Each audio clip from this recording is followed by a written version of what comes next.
দেখো বন্ধুরা, এই মোবাইলটা এসে অন অফের প্রবলেম নিয়ে। এক মিস্ত্রি সুইচ অফের কারণে ওকে বলেছে নাকি সুইচের প্রবলেম, সুইচ চেঞ্জ করছে তাতেও অফ অন হচ্ছে। দিয়ে আমার কাছে এসছে, আমরা জানি ফিউজ ওই ফার্স্ট স্টেপ কাজ করে দিচ্ছে, দ্বিতীয় স্টেপ হচ্ছে ব্যাটারি ফিউজটাকে আমরা শর্ট করে দিলে চলে যাবে। শর্ট করা যাবে না।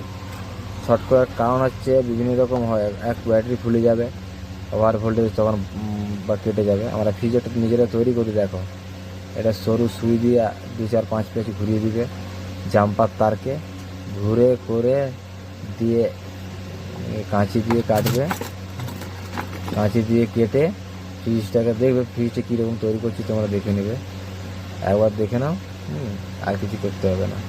আর এর অন অফের কারণ আর একটা তৃতীয় স্টেপ আছে। তৃতীয় স্টেপ অন অফের কারণ আছে, ওই স্টেপটা বলা যাবে না। মেসেজ করবে, কমেন্টে বলবে, আমরা বলে দেবো। তৃতীয় step, first, second, three, second step কাজ করছে, কিন্তু ফার্স্ট স্টেপ অলরেডি অন্য মিস্ত্রি কাজ করছে। দেখো এই যে ফিউজটা তৈরি করছি, দেখো এই ফিউজটাকে আমরা ব্যাটারিতে লাগাবো। ঠিক আছে, ব্যাটারি যে ফিউজ আছে এটা তুলে করে এটা শর্ট করবো। ব্যাটারি ফিউজ তৈরি করেছি আমরা, ঠিক আছে, কয়েলের মতো যেরকম রাউন্ড ইয়ে করা হয় সেরকম করেছি আমরা। ঠিক আছে, দেখো না, এই সুন্দর করা আছে, এভাবে করবে, ব্যাটারি রেডি হয়ে গেছে, অন হয়ে যাবে। এর বিল কত হতে পারে বন্ধুরা জানাবে, কমেন্ট করে জানাবে। আমার তৃতীয় স্টেপটা আমি বলে দেবো কী করতে হবে তাহলে।